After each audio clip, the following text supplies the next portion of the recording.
Wel, dyma ni wedi cyrraedd yr wythnos ola cyn hanner tymor, a mae gyda ni un dasg fach ar ôl i chi cyn y gwyliau. A y dasg yr wythnos hon ydy i goginio bwyd Cymreig. A mae lan i chi benderfynu ar y math o fwyd hoffech chi goginio. Gallai fe fod yn rhyw fath o gacen neu hyd yn oed yn bryd o fwyd os ydych chi eisiau. Mae yna lwyth o fwydydd traddodiadol Cymreig i gael yn amrywio o fara brith i gawl. Mae caws pob fyna fyd, Welsh rabbit a picau bach neu picau ar y man. Mae rhwydd hyn i chi benderfynu ar y pryd bwyd hoffech chi goginio. Ond hefyd, yn ogystal â hynny, hoffen ni bod chi'n ysgrifennu rysait i gyd fynd gyda'ch pryd bwyd chi. Nawr, be dwi'n mynd i wneud nawr ydych atgoffa chi gyd o sut mae ysgrifennu rysait llwyddiannus. Yn gyntaf, mae angen cyflwyniad yno chi. Felly, fel welwch chi fan hyn, mae yna deitl clir ar y top, sef enw y pryd bwyd. Wedyn, mae'n eitha handi yn aml i ddweud wrth o bobl pa mor hir ddylai hi gymryd i goginio'r pryd bwyd. Fe welwch chi fan hyn, bydde hwn yn cymryd rhyw 10 i 20 munud. Wedyn, mae'r darn dechreuwr fan hyn yn dweud pa mor galed ydy'r pryd bwyd. Falle bydde rhywbeth fel bara brith yn eitha hawdd, a wedyn bydde rhywbeth fel cinio rost gyda cigoen Cymreig yn tipyn galetach. A'r trydydd peth yn gyntaf fan hyn ydy gweud sawl un byddech pryd bwyd chi'n gweini. Felly byddai'r pryd yma fan hyn, mae'n ddigon i 8 o bobl. Ac yn olaf yn y cyflwyniad, gallech chi roi rhyw fath o ddisgrifiad sydyn yn esbonio beth ydy'r pryd bwyd, rhag ofan bod rhywun heb glywed amdano fe o'r blaen. Ymlaen wedyn at y cynhwysion. Fan hyn gallwch chi sôn os ydych chi eisiau am yr offer, pa offer sy'n angen ar gyfer gwneud y pryd bwyd, ond y peth pwysica ydy'r cynhwysion, ingredients. Felly mae angen yr is-deitl arnoch chi, cynhwysion. Ac wedyn, wrth gwrs, dyma'r peth pwysig, bod chi'n dangos yn glir bob tro faint o bob cynhwysion sydd angen. Gan nodi, wrth gwrs, yn uned fesur. Ydych chi'n defnyddio ownsiau neu ydych chi'n defnyddio gramiau.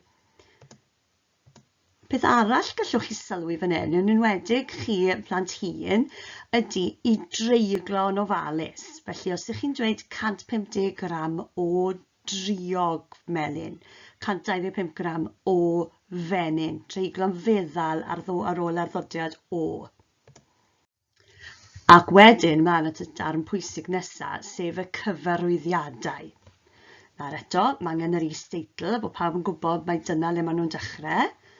Nawr fe welwch chi'n aml bod nhw'n cael eu rhifo. A peth pwysig gyda cyfarwyddiadau yw bod nhw'n symud yn drefnus ac yn bwyllog o un cam i'r llall. Mae rhaid i chi fod yn drefnus, fel bod y person sy'n coginio yn gwybod yn union ble maen nhw'n mynd nesaf. Cofiwch eich berfau gorchmynol chi. Eich bossy verbs yn Saesneg, y berfau gorchmynol yma, i ddweud wrth bobl beth i wneud. Berfau wch, ychwanegwch, cymysgwch, defnyddiwch, fi'n siŵr gallwch chi feddwl am rai eich hunain. Nawr te, mae hwn dwi'n meddwl yn holl bwysig. Dwi'n licio gweld sut dyle y pryd bwyd edrych erbyn y diwedd. Mae'n rhoi dipyn o syniad o beth i ddisgwyl yn dweud. Felly gallech chi roi llun mewn, os ar ôl i chi wneud y pryd bwyd, tynnwch lun ohono fe a rhoi e mewn yn y rysait. Neu os ydych chi eisiau bod glyfar iawn, mae rai bobl yn licio cael lluniau cam wrth gam. Yn enwedig os ydych chi fel fi ddim yn dda iawn am goginio yn y gegin. Dwi'n licio cael ei gam wrth gam fel bod fi ddim yn gwneud camgymeriadau. Mae'n hollol an i chi. O ran cyflwyno'ch gwaith chi ar gyfer ni'r athrawon wedyn, mae gyda chi'r opsiwn o greu rysait, fel o'n i'n trafod nawr, a'i wneud wedi deipio lan ac ychwanegu lluniau. Mae hefyd, gallwch chi ychwanegu lluniau fel o'n i'n dweud, ond os edrychwch chi ar y we, fe welwch chi bod yna sianeli YouTube i gael, le mae yna blant yn cynnal sianeli coginio eu hunain. Os ydych chi moyn, gallwch chi fynd ati i drial ffilmo eich hunain yn gwneud y pryd bwyd yn y gegin. Byddwn ni wrth yn boddau yn gweld chi'n gwneud rhywbeth tebyg i hynna.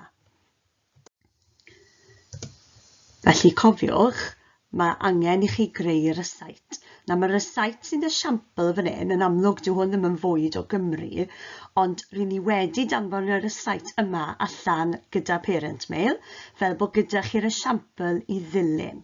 Fel bod chi'n gallu dilyn a cofio bod angen teitl a beth yw'r is-teitlau sy'n dilyn. Rydyn ni hefyd wedi danfon allan y meini prawf llwyddiant, success criteria, eich atgoffa chi o'r pethau pwysig er mwyn gwneud rysait llwyddiannus. Nawr, pob lwc I chi gyd, cofiwch unwaith eto, mae croeso I chi ofyn i'r athrawon trwy Teams am unrhyw help os ydych chi ddim yn deall beth I wneud, cofiwch holi ni mae eich helpu chi.